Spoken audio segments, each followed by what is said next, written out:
빌립보서 1장 19절 말씀에 보면은 빌립보서 1장 19절 이것이 너희의 간구와 예수 그리스도의 성령의 도우심으로 나를 구원에 이르게 할 줄 아는 고로. 너희의 간구, 이건 뭐라고 했죠? 기도를 했죠. 기도. 그런데 그 간구를 하는 이들에게, 기도하는 이들에게 나타나는 특징이 성령의 역사예요. 예. 그러니까 이 사단도요, 자기가 쓰는 사단의 백성이라고 보면 되겠죠. 사단의 쓰임 받는 자들도요, 사단의 영이 충만해지려고 하면 그들도 기도를 많이 하는 거예요. 이슬람 하루에 몇 번 한다고? 5번이나 하죠. 그렇게 세계적으로 가장 기도를 많이 하는 곳이 가장 많이 퍼져나가요. 해년 해마다 기독교보다도 이슬람이 훨씬 전도를 많이 해요. 그들은 얼마나 용감한지 알죠? 시간 되면 막 누가 보든 안 보든 막 땅바닥에 엎드려갖고 막 그것이 기도 시간은 기도예요. 그러니까 우리 한국에 와서도 보세요. 그래 하니까 막 야, 너희들은 참 특별하다. 교회 다니는 사람들은 믿는 것인가 안 믿는 것인가 모르는데 이 사람은 자기가 확실한 것을 탁 보여주는 거예요. 막 공부 시간도 막 자기들이 기도 시간 되면 막 탁 가가지고 다 기도해보고 막 통로라든가 학교 또 뭐 계단 그 복도 있죠. 그런 데서 막 하고 그러는 거야. 처음은 사람들이 비방하다가 나중에 저기 진짜 신앙인가 싶어서 그걸 따라가요. 이 사람 많이 퍼지고 있어요. 굉장히 놀랍죠. 하나님 자녀들은 뭐 그런 유대 백성들은 기본적으로 하루 3번 기도죠. 예. 기본 원리를 따라야 되는데 한 번도 제대로 못하고 사는 사람들이 많잖아요. 그러니까 기도가 지면은 영역도 진다는 걸 가르쳐주고 있어요.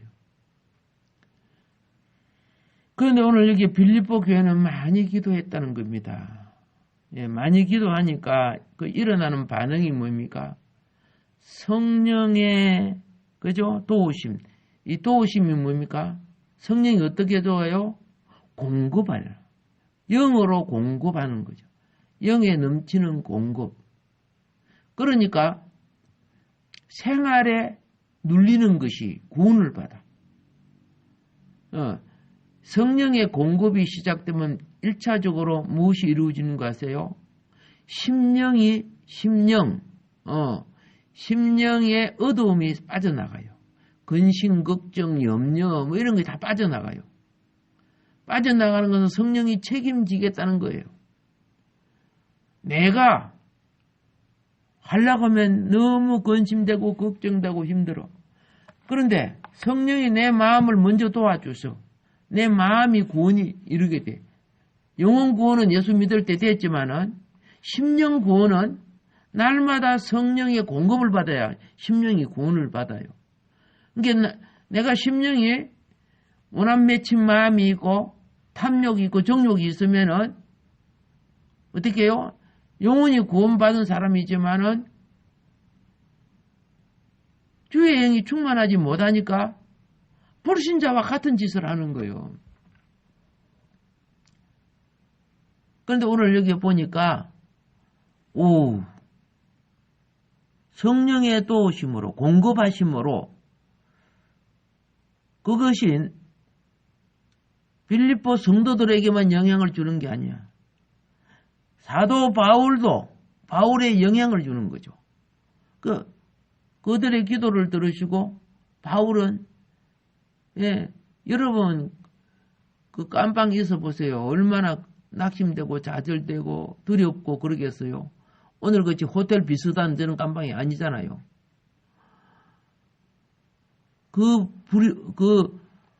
참 악한 환경이죠. 그래서 그 당시에 뭐 노인이나 이런 분들은 감옥에 있으면은 그냥 1년도 안 돼서 2, 3년도 안 돼서 그냥 질병으로 죽어요. 그 환경을 못 이기니까. 건강한 사람이야 몇 년 버티지만은 그렇지 못한 사람들은 그래서 바울이 이런 말을 합니다. 추우니까 디모데에게 편지를 써가지고 올 때 내 입었던 오늘날 같이 말하면 가죽 잠바 그것도 좀 갖다 주라 이런 편지를 씁니다. 뭐 춥다고 이부자리 주고 그런 거 없어요. 내가 내 몸 못 돌보면 그냥 거기서 죽는 거예요, 그냥. 그런데 강구가 사니까 행위가 살아. 무엇이 사니까? 기도가 사니까 행위가 사는 거라. 그렇게 바울에게 옷도 갖다 주고, 생활할 것도 갖다 주고, 편지 쓸 것도 갖다 주고, 이 생활구원이라고 하는 거예요. 생활구원, 환경구원. 자, 기도하면 성령이 도와서 심령구원이 이루어지고, 심령구원이 이루어지는 사람들은 특징이 있어요. 봉사하고 싶어하고, 기도하고 싶어하고, 섬기고 싶어하고, 이것이 영이 있어서 그러는 거예요. 근데 세상에 영이 있으면, 의심하고, 불평하고, 남의 허점이나 보이고, 그렇게 되는 거죠. 자, 그래서, 이 공급은, 자, 또 다른 말로 영적인 공급이 눈에 안 보이는데 어떻게 공급이 넘칩니까? 우리 보세요. 성가대 보면은 성가대 자체가 알아서 부르라 그러면은 하모니가 안 돼요. 근데 앞에 지휘자 있죠.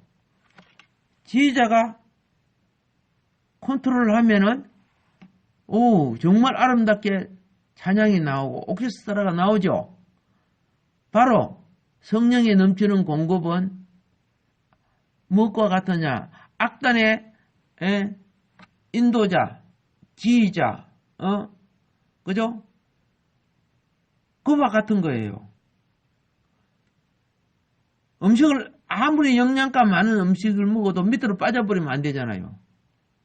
근데 몸의 상태가 조화가 되면 좋은 음식이 내 몸에 공급이 되죠. 공급이 돼. 근데 몸이 늙어지면은 대부분 좋은 거 먹어도 몸의 공급은 굉장히 적어. 자라는 애들은 막 80%, 70%, 80%, 90%까지 영양가를 몸에 쫙쫙 빨아들여요. 근데 노인이 될수록 좋은 걸 먹어도 몸에서 다 빨아들이지는 못해. 많은 것이 그냥 배설되어 버리는 거죠. 빨아들이는 기관이 약해진다 그 말이죠. 예. 그 성령이 도우면 어떻게 해요? 도우시면은 내게 작은 거 하나가 10배, 100배의 효과를 내게 만들어주는 거야. 성령이 도우시면 우리의 기능을 회복시키는 거죠. 예. 그래서 또 그것만 아니라 모자라는 것을 채워주시죠. 그래서 이걸 넘치는 공급이다. 도우시면 무엇과 같다? 넘치는 공급이다. 음식이나 이복이나 우리의 거처나 또 음악을 하는 사람 악기나 이런 것은 내가 재능이 있어도 뭐 피아노나 바이올린이 없으면 켤 수가 없지요. 그러니까 내 재능을 사용할 수 있는 환경을 만들어주는 거라. 이게 넘치는 공급이죠. 그러니까 나는 만들어줄 때 나는 은혜 받았다 그러는 거예요. 은혜 받았다. 그래서 그 은혜로 말미암아 내 잠재되어 있는 기능과 소질이 개발되고 발전하게끔 만들어 주시는 거죠. 자, 그래서 그 1장 19절에 도우심은 다른 말로 공급이다. 예, 이렇게 예, 보시면 되는 겁니다. 그런데 이 공급이 함께 된다는 거죠. 함께. 어떤 것에 참여하게 되면은. 자, 베세다 광야에 참여하니까 한 사람 목밖에 없는 도시락이 5,000명이 먹고도 남죠? 그러니까 함께 공급되고 함께 은혜를 받는 거죠. 오순절 다락방에 한 사람에게만 성령이 오는 게 아니죠. 함께 참여한 자에게 같이 임하는 거죠. 그래서 연합, 둘셋 주의 이름으로 연합된 기회를 놓치면 안 돼요. 개인적인 은혜가 있고 단체적인 은혜가 있어요. 예? 그런 부분들을. 자, 어떤 사람이 큰 실내 경기장에 들어왔는데 불이 컴컴이 켜져 있어. 그러면요, 비상등이라든가 조그마한 것만 켜줘요. 전체 그 사람을 놓고 전체 안 켜줘요. 그런데 단체가 들어오면은 전체를 켜줘요. 내가 이 교회에 와 있는데 내 혼자 불 사방을 다 켜놓고 있나요? 안 그렇잖아요. 그래서 단체적 은혜가 있고 무슨 은혜가 있다? 개인적 은혜가 있다. 개인적 은혜는 은혜를 유지해 가는 거예요. 단체적 은혜는 넘치는 공급을 이루어 가는 과정이에요. 그래서 한 주 안에, 한 말씀 안에, 한 영 안에, 한 목적 안에 이루어져 가려고 하면은 하나님은 그 지체를 강건하게 하는 거죠. 공급해서. 자, 요한복음 7장 39절을 보면은, 자, 뭐라고 하느냐? 성령은 단순한 하나님의 영이 아님을 말해줘요. 우리는 보통 삼위일체 하나님 말합니다. 예? 아버지의 영, 아들의 영, 우리에게 오신 영. 우리에게 오신 영을 뭐라고 해요? 보통 성령 이렇게 표현합니다. 그런데 우리에게 오신 영은 차이가 있어요.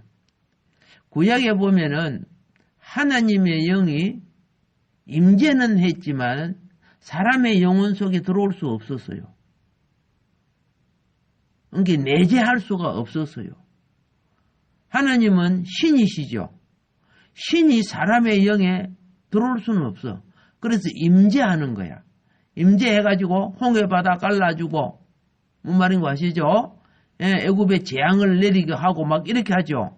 이런 사역을 위하여 그 종을 통해서 임재해 주시는 거죠.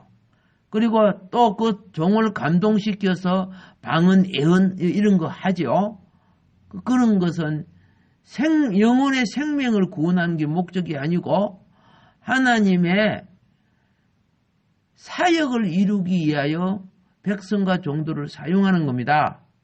그런데 오늘 여기에 도우시는 성령은 내재하는 영이에요.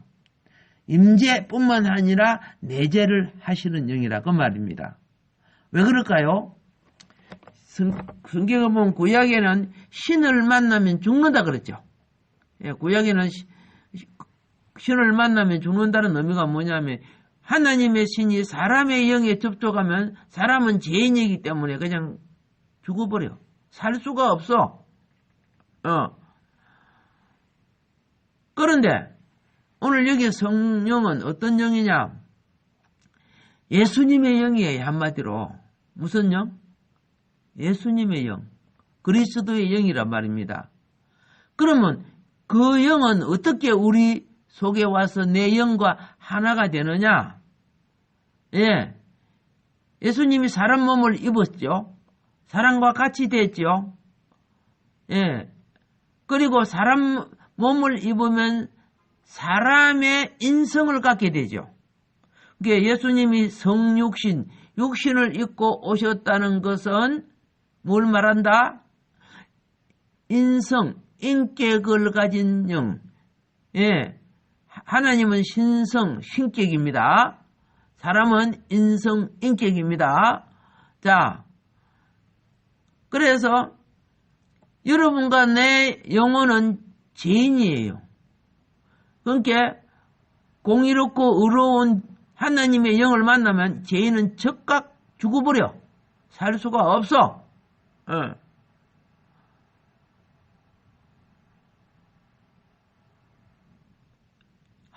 하룻밤에 천사 하나가 와가지고 18만 5천을 죽어버리죠.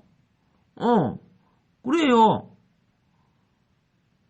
거룩한 영이 어둠의 영혼을 건드리면 다 죽어버려 그냥. 이 인류를 순식간에 멸망시킬 수도 있어요. 근데 오늘 신약에 복이 있는 게 뭐냐? 예수님이 여러분과 나의 죄를 대속해 주셨죠. 그리고 예수님이 대속하실 때 십자가에 죽으셨죠. 예. 사람으로 죽으셨어요. 신은 안 죽는 거예요. 인성으로 십자가 아래 인생과 사심, 여러분과 나의 인생과 사심을 통해서 내가 예수님을 의지할 때 내 죄를 먼저 그분에게 뭐예요? 증거하는 거예요. 예배는 나의 죄와 연약함을 그분에게 증거하고 그분의 하늘에 속한 신령한 것을 공급받는 거예요. 그 예배야. 그때 공급받을 때 깨달음이 오고 회개가 오고 은혜가 오고 치유가 오고 안식이 오고 응답이 오고 그래 하잖아요. 내 속에는 뭡니까? 불결한 생각이나 귀신 들린 것이나 이런 것이 빠져나가는 거예요. 이게 성령의 도우심이에요. 예. 그래서 우리에게 찾아오신 영은 인성으로 나를 만나주시는 거예요. 무엇으로 만나주셔? 예. 나도 인성이고 찾아오신 주님도 인성을 가지세요. 그런데 인성을 가졌는데 거기에는 하나님의 영, 신성이 있는 거예요. 내가 예수님을 만나면 동시에 하나님의 영을 같이 만나는 거예요. 그리고 내가 왜 만나질 수 있어요? 예수의 피로 제 사함을 받았기 때문에. 그래서 성령을 만나면 거기에는 삼위일체 하신 하나님이 함께 하시는 거예요. 이걸 계시하는 것이 그걸 이해시키고 계시하여 우리에게 가르치는 구약의 내용이 출애굽기 30장 23절부터 25절에 나옵니다. 예. 거기에는 거룩한 기름 부음, 즉 관유라는 것이 나와요. 이게 구약의 관유는 신약의 성령을 예표하는 거예요. 예. 그래서 여러분들이 출애굽기 3장 23절부터 25절에 보면 세 가지 향이 나오는데 그거는 성령이 어떠함을 이해시키는 아주 좋은 거예요. 이 관유가 발라진 것만 전부 거룩하게 되는 거예요. 예. 제사장도 관유를 발라야 돼요.